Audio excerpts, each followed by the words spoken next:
Magandang tanghali Pilipinas, live mula sa Pag-asa DOST. Para sa lagay ng panahon, narito ang latest mula sa Pag-asa.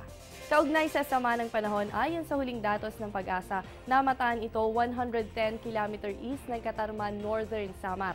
Asahan na magdadala ito ng mahina hanggang sa katamtamang pag-ulan sa silangang bahagi ng Visayas, ganon din dito sa may rehiyon ng Bicol. Inaasahang magla-landfall ang naturang sama ng panahon sa pagitan ng Samar at Bicol provinces mamayang gabi. Para naman sa kondisyon ng ating karagatan, sa kabila ng presence nitong sama ng panahon sa Eastern Visayas at Bicol region, asahan lamang ang katamtamang alon sa ating karagatan. At yan ang latest sa lagay ng panahon. Samantala, abangan sa aming pagbabalik ang farm weather forecast mula sa Pag-asa. Air 21 presents Le Tour de Filipinas, the only UCI-sanctioned international road race in the Philippines, running on its 5th edition. Stage 1 from Clark to Olongapo. Stage 2 from Olongapo to Cabanatuan. Stage 3 from Cabanatuan to Bayumbong. And Stage 4 from Payumbong to Baguio City. This is Le Tour de Filipinas, gearing up April 21 to 24, 2014. Ramdam na natin ang tag-init. Kamustahin naman natin ang epekto nito sa ating agrikultura. Narito ang farm weather forecast mula sa Pag-asa. Unahin natin sa Eastern Visayas, makakaasa po kayo ng maulan na panahon. Dulot pa rin yan ng low pressure area na unti-unting lumalapit sa ating kalupaan.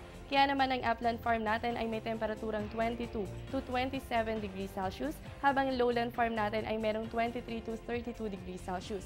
Ang relative humidity natin ay nasa pagitan po ng 55 to 87% at ang deep wetness natin ay aabot hanggang 4 na oras.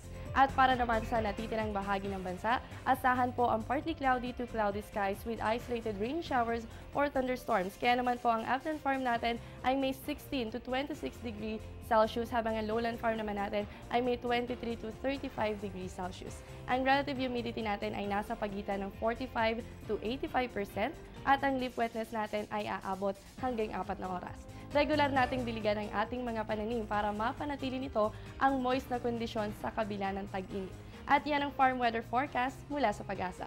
Yan muna ang latest mula dito sa Pag-asa DOST. Manatiling nakatutok sa Panahon TV Express kung saan walang pinipiling panahon ang pagbibigay impormasyon. Maaari niyong bisitahin ang aming official social media accounts and website para sa detalyadong ulat panahon, at maaari niyo kaming mapakinggan sa DWIC. Ako ang inyong weather buddy, Jessie Basco, na nagsasabing walang dadaig sa taong may alam at laging handa. Magandang tanghali.